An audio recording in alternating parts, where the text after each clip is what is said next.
obviously you just guys took to the main stage of the engine shed. How was that up there, guys? It was amazing. We've just kind of finished tour where we've been first on, and we've been kind of surrounded by amps and guitars. So to be on like a huge stage today was like, it was very nice, and we expected probably 10 people in the room, and it was very busy. You know, like the first time you've ever been to like a Monkey Maze or Wacky Warehouse as a kid, like you went to your first party there. That's basically what I felt like.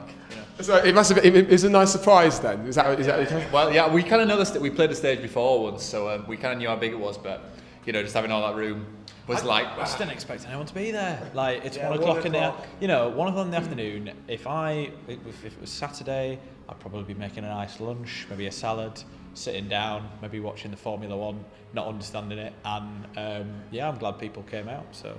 And you say you've been to Linc before. How does it feel to be back? Great. This is our third time here. Every gig has been beyond. Lincoln's good to us. Yeah. Like, I don't know what it is about Lincoln that loves our band so much, but we played here. The first time we did a support with Scouting for Girls, which was really weird and fun. And then we played the platform venue last year? Oh, I have no idea. All the I weeks. think it was this year. Early this year, yeah. Oh, it was in like March. It was on the March tour. Oh yeah, cool. But then loads of people turned up, and we were really kind of blown away. And today was the same thing, so we'll definitely be back. And the name Marsicans. I don't know. I saw on the Facebook page there's a way to pronounce it as well, Marsicans and stuff like that. But I had a little quick Google. It turns out it's the name of a bear. But is there any? Is that the origin behind it? That's exactly why it's an endangered bear that's from Italy. Done so well. For starters, people just say it wrong. Well, yeah, most people can't pronounce it, and two, they don't know where it's from. So well done. That's that question. Does that kind of irritate you though when people pronounce it wrong, or is that kind of just a thing you kind of brush? It's kind of fun. It's a weird word, and if anything, we just say it more often, and then hopefully it'll stick in the head. Like it's fine, and to be honest, we've had so many variations of it that we've had a lot of laughs at. Like we've had Marsicans, Marscians, Marsicans, Martians, musicians. And sometimes we think people just aren't reading the word. Because it's like, how have you got musicians? Yeah, from that? come on, guys. That's not what's written down. It is an odd word, so we do allow. It's wholly our fault, and we take full responsibility for it. And where was the inspiration for that from? Are you trying to promote the endangered species? That's right. I think we are kind of trying to spread awareness just for their sake. I mean, like they're dying out at a rapid rate, and lovely creatures as well. They're big and furry. Yeah, really friendly. Like kale, but bigger. I think it's all a bit under the hat, but actually kale is derivative of a Marsican bear. His father was a Marsican bear, and he's a kind of hybrid cross thing. Half bear, half man. So that's where it all comes from. Only thing he's said so far is that. Just saying. And I know you guys have kind of been pretty excited for Clean Cut Kid. Are you looking forward to seeing them later? Yeah, we've just been chatting to them backstage, and it's just. They're just so nice, and they make everything so easy. And like we've been on tour with them for like 2 weeks now, and probably the best time you could possibly have. I think there's a few variables on support tours, like do you like the band's music? Big tick. Do you like them as people? Big tick. Are the crowds really accommodating and accepting of new music? Tick. So big old 3 ticks. It's got everything you want, and they're just so good live as well. Yeah. Especially Mike on guitar is we don't like playing guitar in front of him because it makes us like want to give up and just throw our instruments. All right, we're terrible musicians, Mike. Thanks. But they're great. Like they're the best. And you toured with Jaws as well, so you must be quite close to both Clean Cut Kid and Jaws. The Jaws one's in a couple of weeks, so we've not actually met them yet. Okay. So we're gonna go check them out later on, and then we're hoping we can kind of hopefully introduce yourselves. Say hello. It's always a weird thing, like when you know you're going to be touring with a band, we will see them every day for a while, but we've never. It's about 5 or 6 dates with those guys, so be good to kind of introduce ourselves before. So first night, we know each other. It's kind of weird because you tweet other bands as a band from another band, so there's no kind of. You don't know them, but you kind of know them. Yeah. So then you're aware of what they look like and who they are, but because you've not actually met, there's always that kind of weird. Well, I'm me. You're you. Hi. I'm that one from the band. And anyone else you're excited to see later on tonight? I'm excited to see. Willie J. Healy actually. He's playing about 5 or something, and I'm a big fan of that guy. So I'm gonna go see him. But There are other, I'm really excited to see Peace, really. Peace on here. Peace, yeah. And British Sea Power as well. Oh yeah. They have a sometimes they have a bear that comes out like What? into the crowd. I know we've kind of been pipped to the finish line. Yeah, they have a bear that comes out and kind of does a bit of that. What does it do? And just one more time. On stage. Okay, right, wow. And in terms of the, obviously like British Sea Power and stuff like that, are they your kind of inspirations, Peace and them as well? Yeah, man. Like we, we kind of listen to Peace for a lot of our. Kind of whatever we listen to may find its way. It's just, it's a big amalgamation of a lot of different genres. Like you went to see Peace really early. Yeah, I saw them like before the first album was out. Then when they were quite hyped, and I saw them in York at like Duchess, and it was quite small, and it was only no, there was two, so it was like half a room. But I was like, wow, this band are amazing. And then after that they brought the album out, and they were massive. But they're still just a cool. They've always been cool. That's like it's always Leeds good. Festival a couple of years ago, after kind of between albums, didn't know what to expect, and they're just absolutely. They've got so many. You forget how many tunes are on that first album, especially. The second album's good, but that came out at a time when they were so hyped, and there's so many good songs on that album to just seem like it's great. And you look like you're having great fun up there. Is there like one song in particular that kind of really makes you feel good? Your favourite song to play of the lot? Oh, we've all kind of got a different favourite live, so we'll go down the line. Yeah, at the moment mine is Friends at the moment. So Friends, that's the third song we play, and it's like, that's me. I'm really enjoying playing. There's an unreleased song called Wake Up Freya, which is it's a bit of a departure from the upbeat stuff that we do, and like it's nice to just have that change. And I get to play 6 strings instead of 4 in that one, which is very exciting for me. It's all about excess. Too many strings, really. Mine's Far Away, just because there's a lot of different aspects to the song, and it's just fun watching the crowd how they react to different bits and things like that. Mine is another unreleased one, which may be coming out soon. Oh. Or may already be out. If you're watching this at a later date, throw ourselves in. Right, yeah. You've got to dry your hands. It's fine. You've got to have dry hands.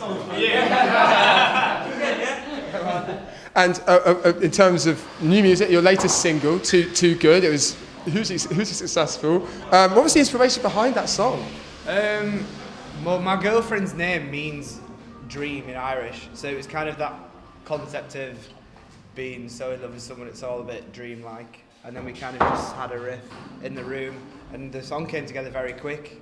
It's like the fastest we've written a song. It was very. You just started smashing out. We probably all had like varying different ideas that we'd not brought into the rehearsal space, and like I was like doing loads of weird synth noises, like just in a kind of laboratory type sense. You had a riff, and then like those two seemed to work, so like it was just a happy accident. That doesn't really happen that often. Like songs we can labour over for like a month. Yeah, argue over what note to play in a riff for about 2 weeks. Yeah, but that just happened, so it was kind of really fun to do that and not think too much about it, because we're like, right, it's just going to be a pop song. Yeah, let's just do it. I think like the best thing about that song is like we just had this like hopeless abandon in terms of like accepting what it is. Yeah, how many times do you say Too Good? Yeah, it's just about 107. Like, do it a couple more times. It's pop. Let's just let it be pop and not try and like make it cool. So. Yeah. And what is that song process like? Do you start with the lyrics or the music first, or what's that kind of typical process like? I think like typically we start with just like lyrics and a melody and like maybe some chords that James or myself will sit and write at a piano or a guitar, but like it varies. Sometimes it's like we'll just be in the room and everyone will just be hitting things and playing. Swimming, for example, we were just sat in Cale's garage just messing around, and Ollie said, "Oh, I've had a riff for about 4 years. I've never shown anyone." And it was the swimming riff that's throughout the whole song. Yeah. And he played it. And we went, well, why have you not showed us that for about 4 years? And that song has happened. That was the other one, kind of. I'd say our 2 most pop songs, which were written in about. And James lives about 7 minutes away from where Kale lives, and like he wrote like the lyrics. I just walked home and went, all right, hear the song and sent it through, and then that was that. I remember we were waiting for a bus all together, and we were just working on it. Yeah, and working on the harmony. At the bus stop, we just worked on all the vocal parts for it, and then like all our phones. And the bus pulled up and went, right, there's the song. Like full of voice memos of like different harmony arrangements for the chorus and things like that. So I probably sound ridiculous, and people think we're insane, but you know, needs must. So. And you're Leeds lads, and obviously you played Leeds Festival this year. How does it feel to kind of play that festival in your hometown? And what's that general festival feeling like for you guys? It was amazing. Yeah. I personally have not been for about 5 years, and back when I did go, I was that pissed person at the front, loving the bands. So to be the band that the pissed people were hopefully enjoying was it was quite a special thing, because we've been to that festival for years, and it kind of feels like a home festival. Yeah, it's like our festival, you know. Like I've been every year for I think it's like 8 years or something. Just blagging my way in and going like just enjoying the weekend. But I think just being on the other side of that, it's like we've got so many fun memories of it that we were walking around before when it was just empty, and it was weird. Just it's like, oh, it's quite fun this. Oh look, there's grass here. There's never grass here. It's normally mud. So it was amazing, man. And you've kind of already hinted at what's to come, but what is next for you guys? You've obviously released a string of singles. Is there an album on the way? What's coming up? I think like there will certainly be a while before an album happens. Like we're very particular about like wanting to get that right. I think we've seen quite a lot of people who we feel are rushed to release an album. We really don't want to feel that way ourselves. Who in particular do you know? I won't name anyone. Okay, but just in general. Yeah, and also you want your first album to be. It's such a big moment. In fact, it was a Sundara Karma interview I read, and they said that they personally felt And then when they released the deluxe version, there was like that felt like the album they wanted to do. So we kind of just. For ourselves, we want to wait till the right time. There's all the politics that surrounds it. You know, the label wants this, and the kind of people who are behind the scenes, they try and push and pull things in different directions. And one thing that I think pride ourselves on is like our team is very close knit, and everything that we do is something that we have approved and that we want to happen. So we're going to keep hold of that, you know, that first album for as long as we can until we feel like it's right. But we're going to continue to release music as fast as we can and make sure that people kind of want to stay interested and just stick with us, and hopefully when that album comes we won't be just on our own, like, you know, releasing our album to nobody. So yeah, that's the plan, man. That's the plan, unless it all goes horrendously wrong. But yeah, new music, touring, all the time. When's this going out, this interview? That would be the end. That wraps it up. But this interview, we'll hopefully get it up as soon as possible. It'll be up. Oh gosh. Hopefully by the start of next week, towards mid next week. All right. Well, we might have a single coming out. Off the record. Next week it's coming out. Friday is New Music Day. That's the first person we've ever told. Yeah, but it's there we go, exclusive. Off the record. Turn it off. Turn it off. I'm out. Take me away. But yeah, if it goes out before then, please leave that out. If not, then we can do a little piece if you want about us telling you when it's coming out, if you want. So if it has come out, we can do it. In that sense. If it comes out after Friday, then we'll happily. You can ask us again. Okay, so this is now Friday's happened. Okay, cool. So the new single then, tell us a bit more about it. So it's a song called "Throw Ourselves In," which started with me stealing Ollie's guitar. It's on a very hot day. It was a really hot summer's day. I remember that. Yeah. Tell me more. I'd gone outside because I was like, I need some air, you know. And I came back in, and Rob had taken my guitar and put every single one of his pedals on and just started like twiddling knobs and trying to make like weird noises. And Kayla and I were just playing together. And then Ollie came in, and I was like, right, here you go. Please try doing this. And then we jammed around this idea for a while. And it's kind of.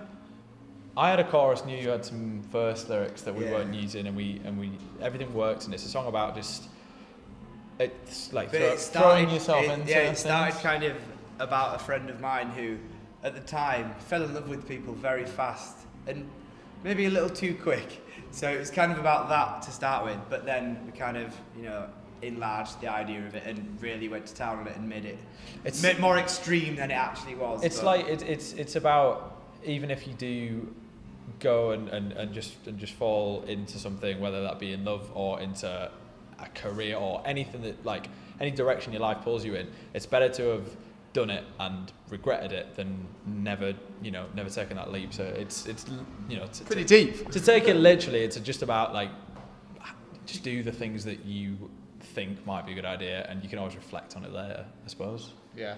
It also really fits in with a lyric I really like by Mystery Jets, which is a band that's, like, one of my favourite bands, and it's better to have he knows we've talked better to have loved and lost than to have lived and never loved anyone. And I think that's a similar thing, and I like that. Yeah.